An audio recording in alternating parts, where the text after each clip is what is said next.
The purpose of this video is to show staff in the Green Bay Area Public Schools how to review and manage their own students. If you are a staff member watching this video, it means that you are a classroom teacher, music, art, or physical education teacher in the district. It also means that you have classes and rostered students in Infinite Campus that you normally take attendance for or complete grading. Your first step is when you come into your Seesaw class, now that the sync has happened with Seesaw and your students are rostered within the building, you need to come in and check to see if you have the correct classes and rostered students.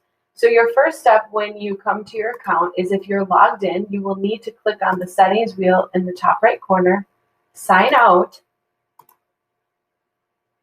and you may need to sign back in to see any changes to your account. So I'm going to select I'm a teacher, click on teacher sign in with Google, select my GBAPS email address,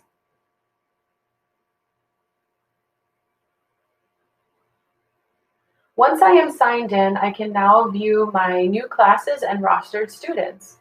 The first step is click on your name in the top left corner.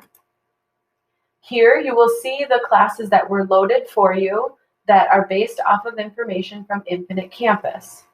So step number one is you'll click on the top class or whatever class you want. And when you do, it brings you to just that class's dashboard page. If you want to see the students who are enrolled in this class, you will click on the wrench in the top right corner. You will then scroll down slowly and come to the Manage Students section. Here you will see all of your students listed. This is where you may need to pull up your roster from Infinite Campus to compare the names of the students and their email addresses. This is the most critical step in making sure that the email addresses and names are correct. If this is not accurate, when a student goes to log into their account, your class may be missing, or they might not be able to access Seesaw at all. If a student is listed incorrectly and you need to delete them, you simply click on their name and you would select Remove Student from Class. You will get a warning sign asking, are you sure you want to permanently remove them? But never fear, if you need to add them again, it's okay. You can add them later. So I'm going to remove this student for now.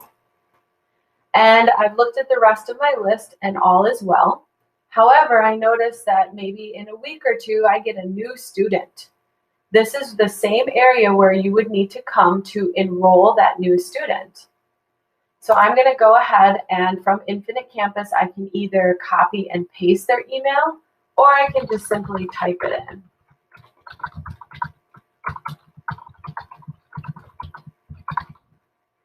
Once you type in their full email address, and I realize that this box says enter a student ID, you should never ever be entering in a student number passcode or student ID numbers of any kind.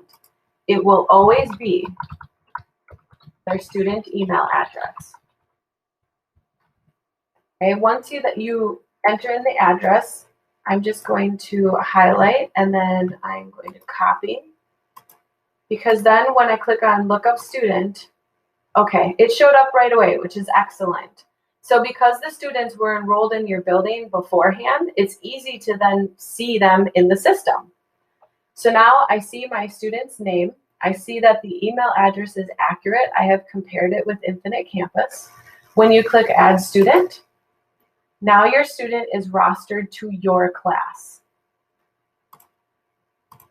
Keep in mind that for any of the classes that you teach, especially specialists, you will have to click on your name in the top left corner and repeat this process for each and every single one of your classes. At this point, it's also important to note what your students see for the class name and the class icon.